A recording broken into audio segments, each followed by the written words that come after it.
Hi guys, so today I'm reviewing War to the Planet of the Apes. And let me quickly say that for those of you who have noticed, probably no one, but I'll say it nonetheless.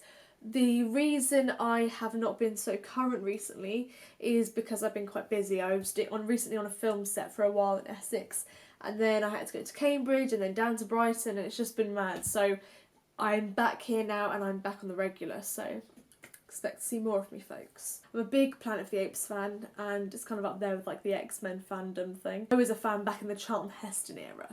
That probably means nothing to most of you, but it was the first concept of Planet of the Apes that came out, probably in the late 60s, and then they did a few other films. I think they did a television series, and then they rebooted it. I mean, it was Tim Burton directed it, I think, but had Mark Wahlberg and Helena Bonham Carter and Tim Roth. I mean, it was rubbish. That was in 2001, but I still loved it.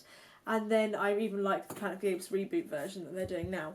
So this is the third one of this new series. I mean, first of all, let me just say, it's directed by Matt Reeves, who directed the last one. Actors we've got in it are Andy Serkis, he plays Caesar the ape.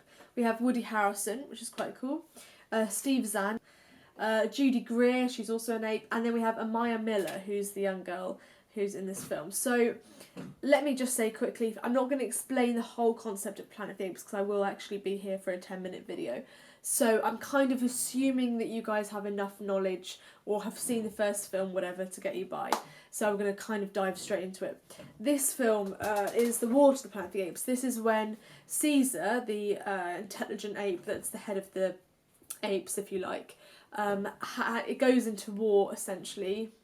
It wasn't really a war, but I suppose a war mentality or whatever, with a very aggressive, ironically animalistic army, sort of a skinhead army, that's run by Woody Harrelson, and they want to diminish all apes. There's also this thing called the simian flu. I wrote it down here, although I wrote it in the dark. I think it's the simian flu, which is killing off humans and it robs them of their higher thinking and their ability to speak. It slightly disables humans, or takes away what it is to be a human, they said. And therefore apes are quite a big threat to that, and they want to finish them off. And that's the war, essentially. First of all, it's the most popcorn movie of the three, and it's the most compelling, probably, as far as direction and aesthetics go. First of all, I mean, it's wonderfully directed and choreographed. Everything's directed down to the T. Even actors are brilliant in this film, and for that reason it's enjoyable. We have great settings in this film. Obviously it's a big budget. We have the forests of America, and we have some brilliant costumes, and then we go to the sort of North America, where it's ice cold and there's abandoned ski slopes and alpine woods and things. So there's brilliant scenery through this film the entire time. And obviously CGI effects are on point and incredibly interesting. Also, I mean, this is a good thing and a bad thing, really. The music in this film is fantastic.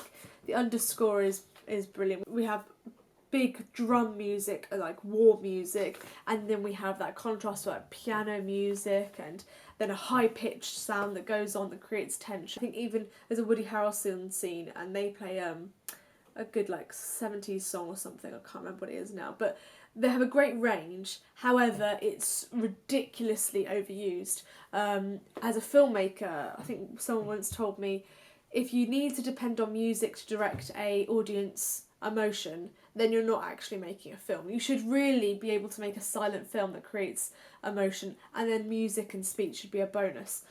And really, they didn't need that much music, actually. It was a really compelling film as it was, but that's quite overpowering. The cinematography is beautiful. It's all fantastically shot, and like I said, it was brilliantly choreographed. As far as that, it's a good film to watch, and I'm glad I watched it. It was worth the £7 or whatever I spent on it.